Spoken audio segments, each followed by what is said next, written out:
Level 1, fresh meat. The door doesn't slam. It closes. Slow. Final.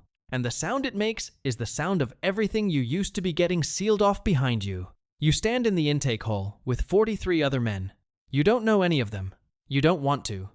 You've heard enough to know that who you talk to in the first 72 hours determines who you are for the next several years. So you say nothing. You keep your eyes at chest level. Not down, that's weakness. Not direct, that's a challenge. Chest level. Neutral. Invisible. They give you a number, a uniform, a bunk assignment in Block D. Block D is theirs. You don't know what that means yet, but you learn fast. By the end of day 1, you understand 3 things. The guards control the building. The gang controls the building inside the building. And right now, you are nothing to either of them.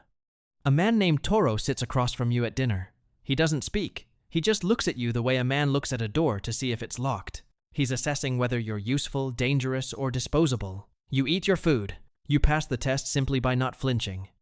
That night, on your bunk, staring at the springs above you, you make a decision. You are not here to survive. Survival is what victims do. You are here to understand the system. That's the only thought that keeps the ceiling from closing in. Level 2. The errand. 3 weeks in, you've been noticed. Not by the top. By a mid-level soldier named Sero who runs the phones in Block D. The gang controls 12 phones on this block. Each call costs $5 in commissary credit. Sero collects, records, and reports upward. He needs a runner, someone new enough that the guards haven't built a file on him yet. He asks you once. You say yes, without asking what the job is. That's the right answer. Your job is simple. Move things. A folded note tucked into a Bible. A small package the size of a matchbox wrapped in electrical tape. You don't look at it. You don't ask about it. You carry it from Block D to the laundry building on Tuesday mornings, and you hand it to a man with a scar across his left eyebrow. You never learn his name. That's intentional. The first time you do it, your hands are cold. Your chest is tight. You walk like a man carrying something, which is exactly what you cannot do. So you force yourself to slow down. You think about your breathing. You make yourself look bored. Nobody stops you. You do this for 6 weeks. Never late, never curious, never extra. And slowly, invisibly, you become someone whose name gets mentioned in quiet conversations you are not allowed to hear yet. You clear maybe $80 in commissary a month? It's nothing. But it isn't about the money. It never was. Level 3, Soldier. 6 months in. You have a title now, even if no one says it out loud. You're a soldier, the lowest rank withstanding. Below you, nobody worth talking about. Above you, a structure so layered and precise, it would take you a year to fully map it. You're starting to see the edges of it, slowly, like eyes adjusting to a room with no light. Your job has changed. You don't just carry things now. You watch, you report, you stand in certain places at certain times, and you make sure that nobody who doesn't belong there gets comfortable. You've seen 2 men hurt badly in the past month. Not by you, but near you. And you've learned something important about violence in here. It's never random. Every act has a reason. A message. A recipient. Violence is the gang's language when words aren't enough, and it's used precisely. Like punctuation. You stop flinching at it. That bothers you at night, the not flinching. But by morning, you've rationalized it. You didn't do it. You just watched. There's a difference. You keep telling yourself that. Your reputation is built quietly. You're reliable. You're not reckless. You don't drink the cheap alcohol they brew in the back of the kitchen. You don't gamble more than you can control. You are becoming, in the language of the gang, a man who can be trusted with things that matter. That's worth more than anything in here. Level 4 Earner. Year 2. You run your own operation now. The phones used to belong to Sero. Sero made a mistake that had nothing to do with you, and now the phones belong to you. 12 handsets, 12 revenue streams. You clear $2,200 a month in commissary value, most of it converted and moved out through a network of outside contacts. You've spent 8 months building. You have 2 runners under you. You don't have to tell them much. They watched you the same way you watched Sero. They already know the rules. You've learned something about power that nobody explains. It isn't loud. The loudest men in here are the most afraid. Real power is quiet. It moves like water. You barely feel it until you're already surrounded by it. Above you sits a man everyone calls Architecto. You've been in the same room as him 4 times. He's never looked at you directly. That means you're not a threat, which means you're not a problem, which is exactly where you want to be right now. You pay up the chain without being told to. 15% every month, on time. That's the rule. Nobody announced it, you just knew. You have a conflict with a man on Block C who's been taxing your runners. You resolve it without escalating, not by backing down by finding something he needs that only you can provide. You give it to him at a price that makes you look generous and him feel smart. He stops taxing your runners. You've just learned something more valuable than violence. Leverage. Level 5 Lieutenant. Year 3. Architecto speaks to you directly for the first time. 4 sentences. No eye contact. He tells you that Block F is being absorbed. The crew there is folding.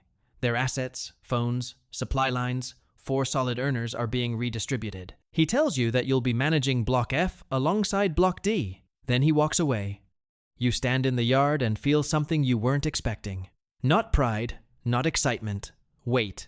2 blocks means double exposure, double coordination, double loyalty management. You now have 11 men answering to you and 2 blocks of infrastructure to protect. If one link breaks, it traces back to you. You stop sleeping as well. You make your first real hard decision 6 weeks into managing Block F. One of your earners is skimming. Not much, maybe $200 a month. But it's not about the money. It's about what it means if you allow it. If you allow it, it spreads. If it spreads, you look weak. If you look weak, everything you've built starts to dissolve. You handle it. You don't touch him yourself. You don't have to.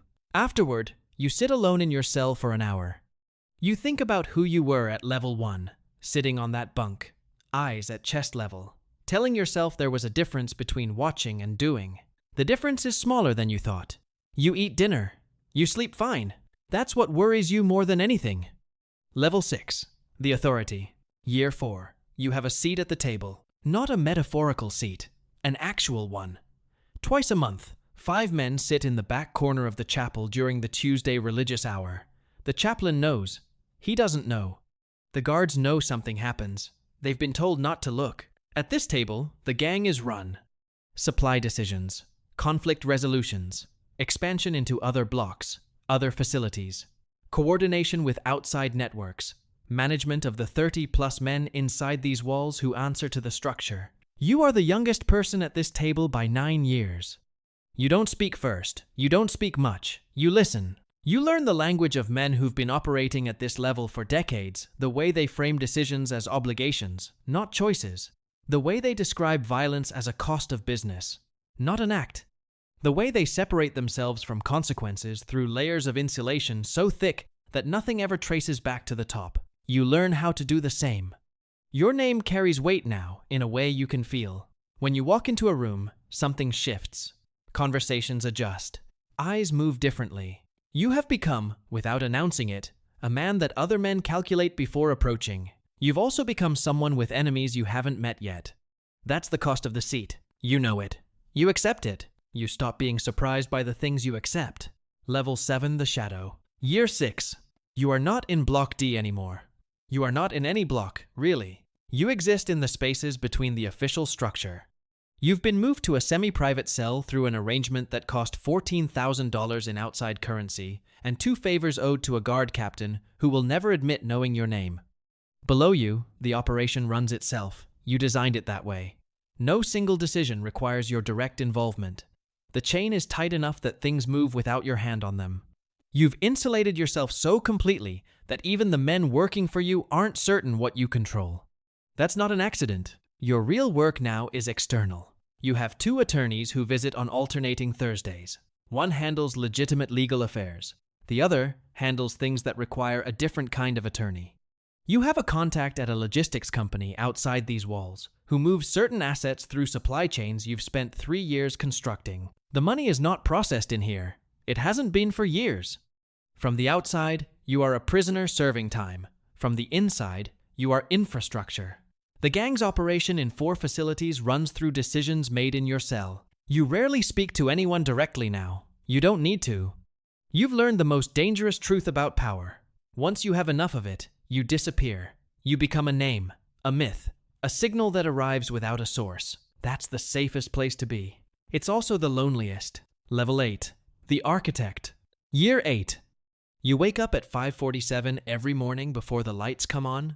You sit on the edge of your bunk in the dark, and you do nothing for exactly 11 minutes. No thoughts about operations, no calculations, nothing. You started doing this 2 years ago without knowing why. Now you think you understand. It's the only 11 minutes of the day that belong entirely to you. Everything else, every conversation, every decision, every silence you choose to hold is the operation. You are no longer a person inside a system. You are the system. The distinction between you and the structure you've built has dissolved so completely, you can't find the seam anymore. You control interests in 7 correctional facilities across 3 states. Not directly, never directly, but the network flows back to you. A conservative estimate, run by the attorney who visits on Thursdays, puts the annual value of what moves through your structure at somewhere between $4 and $6 million. You've stopped tracking it precisely. The number stopped meaning anything to you. What matters now is continuity. Legacy. The architecture surviving beyond you. You have designated successors. Men you've watched for years, shaped without them knowing they were being shaped. When you leave, and you will leave, one way or another, the structure won't collapse. It will adapt. It was built to. Men still fear your name, but you've noticed something. The fear no longer reaches you. It exists out there, in the world beyond your cell. You can feel it the way you feel weather through a window. You are behind the glass now, fully, permanently. Some nights, you try to remember what it felt like to be afraid, to have your hands cold, your chest tight, walking through the laundry building on a Tuesday morning with something wrapped in electrical tape that you didn't ask about. You remember the feeling, but you can't feel it anymore. You're not sure if that's strength or loss? By morning, you've stopped wondering. Somewhere in Block D, there's a new intake. He's 23. He keeps his eyes at chest level. Not down, not direct. He already knows that much. He's sitting across from a mid-level soldier who's looking at him the way a man looks at a door to see if it's locked. He doesn't know about you. He doesn't know what this place is, yet not really.